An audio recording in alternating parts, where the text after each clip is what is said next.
Hello and welcome to another episode of Industry Celebrities. My name is Kimberly Scott. Industry Celebrities is a podcast where I interview industry professionals in any industry and ask them questions about their industry or passion.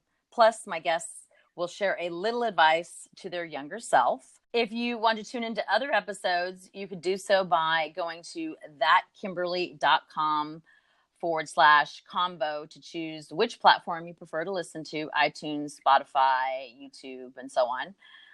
But now that I got that out of the way, I'd like to welcome today's guest, Mr. Antoinne Glover from the Cutting Edge Realtors. Did I say that correctly? You most certainly did, Miss Kimberly. How the heck are you? I'm doing great. It's awesome. It's sunny and 50 degrees in Texas, so I can't complain. Well, it's the same here in Colorado. Yeah, we're here in Colorado Springs, about 50 miles south of Denver. And, you know, a lot of people think out here it snows every day. No. It's nothing but sunshine, not a cloud in sight. And people are always friendly, and that was before it was legal. Yeah, so. That's a good one. I love it. I spent about a year going back and forth from Dallas to Fort Collins, so I did get to experience how friendly it was, how great the weather. But when it snows, I can tell you that I become the biggest baby and decide that there's not enough sun to keep me warm when there's snow on the ground. So I know it, right? I know it, right? I do have to say, I don't know what you guys put in it. I've had the best mac and cheese in Texas. Oh, wow.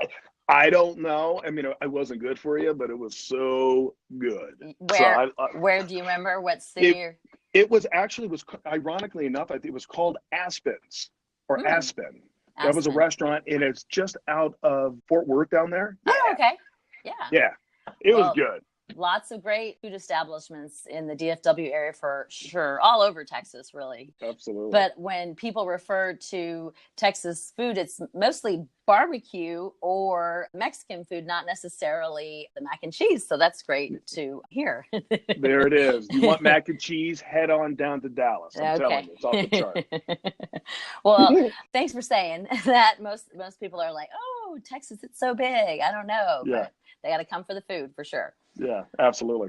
Yeah, I just want to thank you for inviting me. It was great, you and I, how we connected, and reading about you and listening to your podcast put a big smile on my face that there are other like-minded people that are successful, that are pushing forward and making a difference in the lives of others. It's refreshing. Well, I appreciate you venturing out and wanting to be a guest and allowing me to ask you these questions that most people are kind of intimidated by. Or not really. I think everybody that says yes or signs up, they're usually like, why not? And then they go, oh, there's only 4 or 5. Oh, okay, no problem. Yeah. So you didn't even ask how many. You were just like, sure, let's do this. I'm like, absolutely. All right. Here it is. I always look at people that saying that a stranger is just a friend I've never met yet.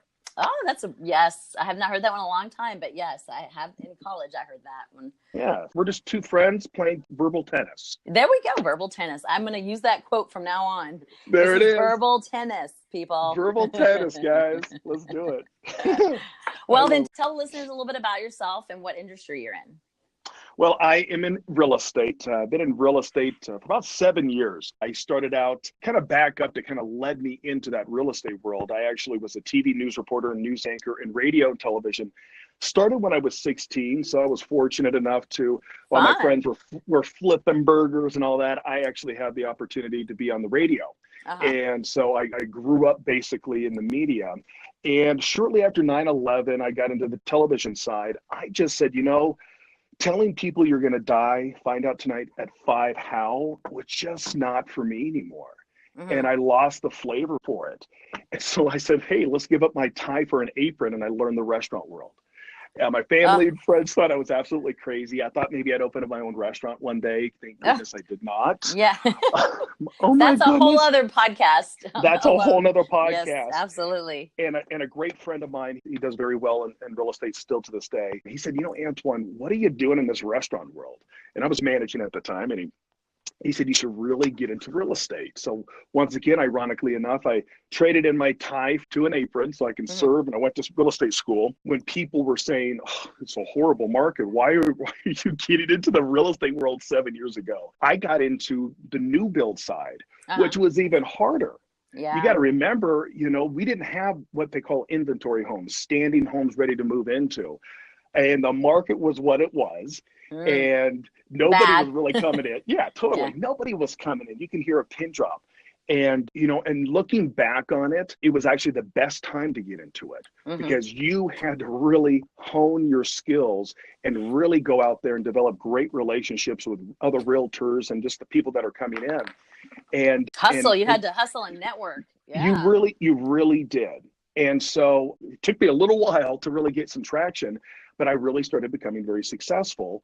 And that's how I kind of stumbled into real estate. It's kind of funny. And you talk to a lot of people and, how did you get into this? I started out in radio, never thought in a million years I'd ever end up in the real estate world. And now here I am. Wow. That is a very interesting going from radio, TV, and then restaurant business to real estate is definitely a great windy path of many stories and experiences, I'm sure. Totally.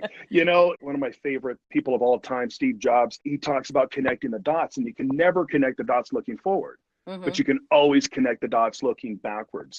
And ironically enough, if you kind of look at it, I've been doing the same thing this whole time. It's been dealing with serving the masses, literally and figuratively, and I'm still on that path, if you will. Well, what do you like the most about what you do in the real estate world? There's so many positives as to what I like most about it. It's almost like saying, "Hey, what's your favorite food?" Well, Right? we got to keep this down to 20 minutes. So I know, totally. No, but obviously, I love helping other people. Mhm. I learned a while ago that as soon as you realize in any business venture or anything that you do in life that it's not about you, Mhm. get yourself out of the way and focus only on what can you do to be of service to others is the most gratifying feeling that I get. And that's why I do it. In addition to that, it's almost like an oxymoron, if you will, because in order for me to feel really good about myself and fulfilled, the only way I get that is by giving to other people. Mhm. I can see So, that. Absolutely. yeah, real estate for me, the commission is always the byproduct of doing the right thing for others. And then, ironically enough, everything starts coming your way in abundance. Mhm. And so, yeah, that's what I get out of it. That's what I love the most about real estate and why I do what I do.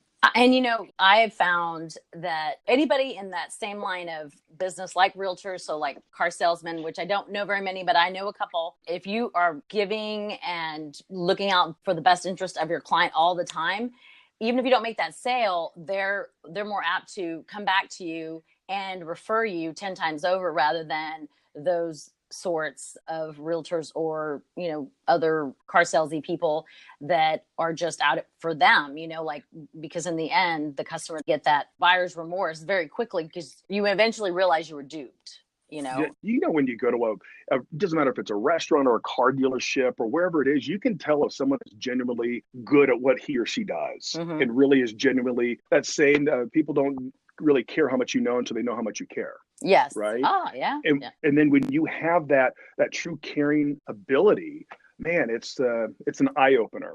And so when a Yeah. lot of people ask me, how did you get to where you're currently at, and what do you do? And I keep it simple. Hmm. I focus heavily on, ironically enough, feeding my mind, Hmm. taking care of my body, because I Yes. know if I have the energy, the mental energy and the physical energy, that it's going to shine through. And people Yeah. are going to say, gosh, I didn't even know what you do for a living. What do you do? I just love your attitude. Yeah, knowledge is power and it feeds the soul. And especially when you're able to share that with others, it definitely fills you up to where you're able to do bigger and better things and keep moving forward. Well, So, and you know what, too, Kim, this is the cool thing about what I do for a living. And I hear a lot of people who are just successful in various industries. When you finally realize it's not about you, I don't work harder. I yeah. really don't know. I'm not sitting here saying I don't work hard, but I don't have to work as hard. It's almost like pumping that well for so long, for so many years. And then you realize, oh, here comes a drip. Here Hmm. comes a drip. And then I'm not working hard. And now I can really have time to do the things that I want to do in my life. If I want to travel, if I just want to relax with my family, if I want to go hang out with friends, Hmm. real estate for me it affords me that time to do things that I always want to do. Oh, I always yes. say I don't want to be 90 years old with tons of money and have my health so bad I can't travel the world and do the things that I want to do. Yeah. What good is any money if you can't spend it and or enjoy spending it with those, that you care about and want to be around? So Absolutely. I, And then watching the kids, watching these families, I've met over the years, and they were 7, 8, 9, 10 years old, and now they're 15, 16, 17 years old. They're neighborhoods that when I remember years ago that it was just dirt. mhm. And now that I drive through those same neighborhoods and I see the families out there playing football and soccer, and just knowing that in a bigger, small way, I was able to make that happen. It's a Yeah. great feeling. And who knows, they'll probably be like, oh, when they're ready to go buy a home, they call you because you have that personal connection with them. It is definitely something that I feel every salesperson in the world knows, because I grew up in the restaurant business, putting myself through college that So way. too. Yeah. I mean, but just your sincerity, there are salespeople who don't understand that like it's not about the almighty dollar. It's about doing the right thing and giving great customer service and making your client or customer happy, because in the end, that person is going to come back to you. They're always want to do business with you. They're going to stay loyal because you're loyal to their best interest, and they'll refer you 10 times over. Oh, Referrals are absolutely. huge. So I mean, especially this day and now think, age with I referral. had a big bite of humble pie when I was in TV here in town, and I stepped down and I was serving. Had an apron on. People go, Mm-hmm. "Weren't you the guy on TV, right?" And I'm like, "Yeah. Would you like a broiled flounder with that, ma'am?" Yeah. But now it's so cool. The people that I went above and beyond in the service industry, in the restaurant world, now I'm taking care of them in another world. Oh, yeah. And because they know how well I treated them, Mm-hmm. and they're going to get that same level of service when they pick up the phone and give me a call, which it's really cool. And they also like seeing my success as well. Oh, So yeah. it's a win-win situation. And it's a great story to tell people how you met or became clients, friends, or whatever. Like, I bartended and waited tables at night while I worked my first business during the day 15 years ago until we got investment. And that was, 7 days a week. I go in from 7 until like 4, and then, go and change into an apron and go bartend from 5 until midnight, maybe 2.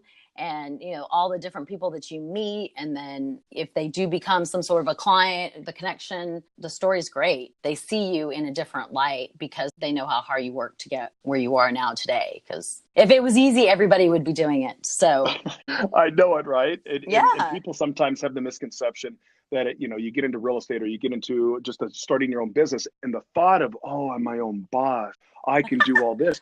It's harder Oh, because yeah. you don't have Correct. to be there. Correct. That's the hard part, but the rewards are so much greater. Yeah. When people say that they want to be their own boss, I'm like, okay, just so you know, you're going to work harder for yourself than you do anybody else right now. So Yeah. if you're ready for that, then by all means, like, you go get it, because Yeah. it's definitely rewarding, but it's not easy, and No. and depending on what their motivations are, I'm always the one to be like, okay, let's look at all the positives, but here, let me tell you about all the things that you need to, they're not negatives, but they're things that are hard that you got to get through. You got to figure out, whatever it is, managing your time, learning to say, no, mom or dad, I can't make it home for whatever the holiday is, Mm-hmm. things of that sort. So yeah. So what would you tell somebody that was looking to get into real estate and how to go about that? Well, first and foremost, why? I think why are you getting into it? Are you getting it just for the money? People are going to smell it.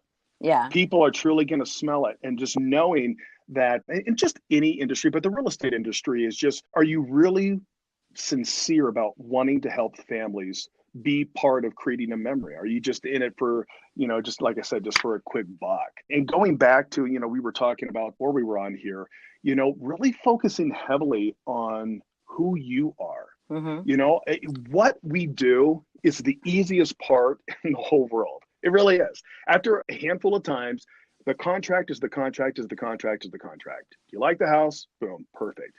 Now, to get to that point, what are you doing to invest into yourself, to become that person of influence, become that person of knowledge, become that person who really truly cares about that other person, and people can feel it and Mm-hmm. sense it.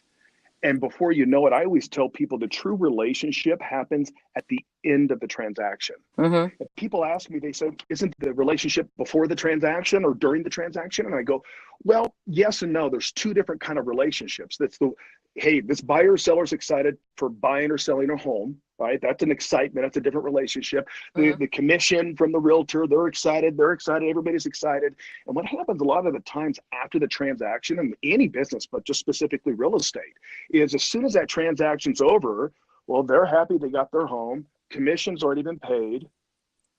That's where the true relationship, in my opinion, comes into play. Mm-hmm. And Yeah. it's not so much of, I don't go out and get the latest and greatest technology so I can get quote unquote leads. Mm-hmm. No, the people that I've taken care of, those are my people that I'm going to be taking care of for life. Mm-hmm.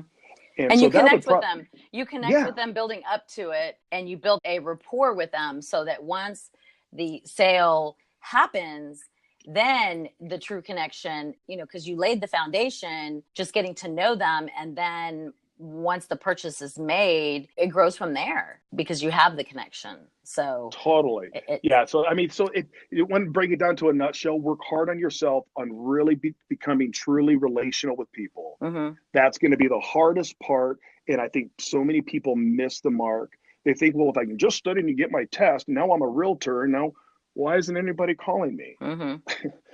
I have 90%, and it's not to be braggadocious, but I've worked hard to make it happen. 90% of my business are from referrals. Mm-hmm. So my phone calls, these are people that know me, I've done business with in the past, that are ready to upgrade, downgrade, or have a friend or a family member looking for a home. That's the kind of business any business owner would want. Yes. But you built that over time. That wasn't like straight No, out the gate. I mean, totally. that would be braggadocious if you were to say, oh yeah, the first year, 90% of my business was, all referral based. It's a good girlfriend of mine. She's a real estate. She just started last year.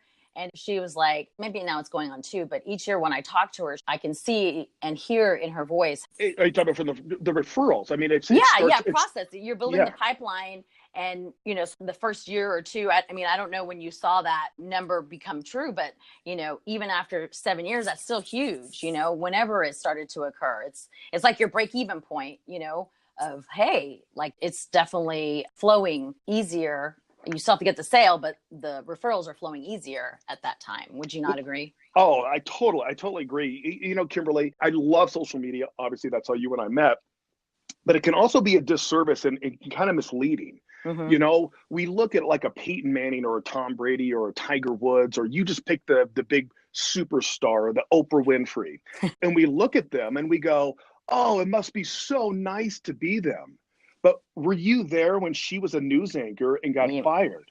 Correct. And when she was told that she wasn't going to amount to anything, or when Peyton Manning was throwing his 500th pass when his arm was sore, when nobody was watching, when the cameras were off, Mm-hmm. or when you just pick that person, John Maxwell, or anybody, even yourself, the things that we do behind the scenes, at least I'll speak for myself, it's pretty boring. It really is. You would look at it and go, let's see Antoine today, and you go, he's reading a book. Yeah. Okay, he is calling people. He is going out to lunch with some friends and having coffee. I mean, it's really nothing. There's nothing like a magic pill, a magic bullet. But like they say, it was an overnight success after 7 years. Yeah. Nobody's an overnight anything after 6 months or a year or whatever, like, just like you said, the most famous people are famous now, or the most successful people in business, period. It's after so many years, whether it's, 5, 10, 15, whatever the number is, that got them to that point of what their, quote unquote definition of success is. So, and now it's kind of funny how we circle back. This is why it goes back to your why. Mm-hmm. Because you got to figure out, why are you doing what you are doing? If Mm-hmm. you don't know why you're doing it, if you're doing it just for the paycheck, you're going to quit. Yeah. This is an interesting statistic in the real estate world. The average realtor sells 4 homes a year. Wow. 4 homes a year. I mean, that's not a lot, is That's it? not, Unless they're like a couple million, but how many of those, you know. Yeah, exactly. Okay. So you need to figure out, I can't survive on 4 homes a year. Majority of people out there. That's why people get into just businesses and real estate, and they look at it from the TV perspective, going back to the media. Oh, it Yeah. should be easy. I get my license, talk to a few people, drive them around. They picked one of the 3 homes that I showed them. It's not like that. Yeah. No, It's it's not. It's not. It's not. no, If it was easy, everybody would be doing it, period. right? Right? Just like podcasting, right? Yes. Well, I don't know. That's my term in business. So I'm going to also use it for the real estate. It doesn't matter if it was going into business for yourself, no matter what business that is. If it was easy, everybody would be doing it, but it's not. It comes with as many highs that there are, there's just as many lows, and it's an ebb and flow. So You know, Steve Wynn, the owner of the Wynn Casinos in yes. Vegas, Mm-hmm. there's a quote that he says in regarding to be an entrepreneur. And he says 95% of being an entrepreneur sucks. But the 5%, the 5% makes it all worth it. Oh, that's cool. I never heard that before. Yeah, and it's so true. I mean, Yeah. I've never been pregnant. We don't have kids, but I can only imagine, right? How many moms out there, right? They're like, oh, I'm so uncomfortable. And, I just want this baby out of me, and going through the pain and agony to having a kid. As soon as a child is born, that 5% made everything so worth it. Yeah, absolutely. Absolutely. Yeah. I don't have children, but I tell my girlfriends that I feel like God helps them forget what kind of pain they went through, so they'll have more because it is like they're like, it's totally worth it after the fact. And I'm like, yeah. I think it's a trick. And then I had a girlfriend say, it's God makes that memory of that pain go away so that you continue to have more children if you want them. Obviously there are women who, right? Decide, yeah, totally. Like, and it's the same thing with your own business. I'll be transparent. There's times where I just said, you know what? I'm done. Yeah. I've had it, and I've quit for the day. Mm-hmm. But I get back up and I go, now I know why I'm doing it. Yeah, absolutely. Well, then that's a good segue into my one standing question about what advice would you tell your younger self then? Well, the key question is if I would listen to myself, because I knew it all. Okay, that needs to just go away, because none of us would listen to anybody, not our parents or ourselves, right? But everybody else. So yeah, let's go ahead and preface that was a good one. Yes, you would listen to yourself. What advice would you give your younger self that would be listening to you? I think this is the best advice that I've ever come across. And Antoinne, I'd sit you down and I'd just say, please, for the love of God, do this. And I would really have all your listeners really self-evaluate yourself and really listen to this quote from one of my mentors, the late, great Jim Rohn. Work harder on yourself than you do on your job to make an investment on yourself. If you work hard on your job, you can make a living. Mm-hmm. You work hard on yourself and you can make a fortune. That's great advice. I did not learn how to work harder on myself until I was definitely in my late 30s. Yeah. Right? Yeah. Because you knew it all, Kimberly. We all did. Yes. Right? Well, I thought I did, but I was more focused on other things in my 20s for sure. And then, absolutely. In my 30s, I started a business and I was focused on that. And it wasn't until late 30s that I was like, I need to start working a little bit I need to figure out this work-life balance and work on myself. Absolutely. Because you have to take care of yourself first before you can take care of others. And working on yourself is great advice. I like that advice. That's great. And you know what you're doing, which I really love? I'm kind of like, I'm going to dub you like you're like a mirror. And all you're doing is showing the greatness, which is inside of every single guest that you have, and helping shine the light to others. And what you're doing is such a great service. I'm so excited to see your success in the many years to come. Well, thank you very much. I appreciate that. If you could see my face now, I'd be blushing. I've learned to take compliments over the years, but it definitely still makes me blush. But I appreciate those kind words. It's a journey that I'm excited to be on. And I've met just in the last, 6 months, so many new people that I never knew before. And, on top of, getting a lot of my friends out of their comfort zones because they're like, sure, why not? Because that's kind of how it all started. But now for the next 2 months, everybody that I'm interviewing, 9 out of the 10 people are people that I connected with on social media or in person at a networking event or something. So I'm learning so much from others. So it's exciting. And I appreciate you so much. Thank you. We have definitely hit our mark, but I feel like Yeah. there's so many other topics that we could cover that we'll just have to brainstorm on those and have you back on. So Hey, well, thank you. I'm completely yours. So anything that you need of me, I'm there for you. Thank you so much. Well, tell listeners real quick how they can get a hold of you if they want to connect with you.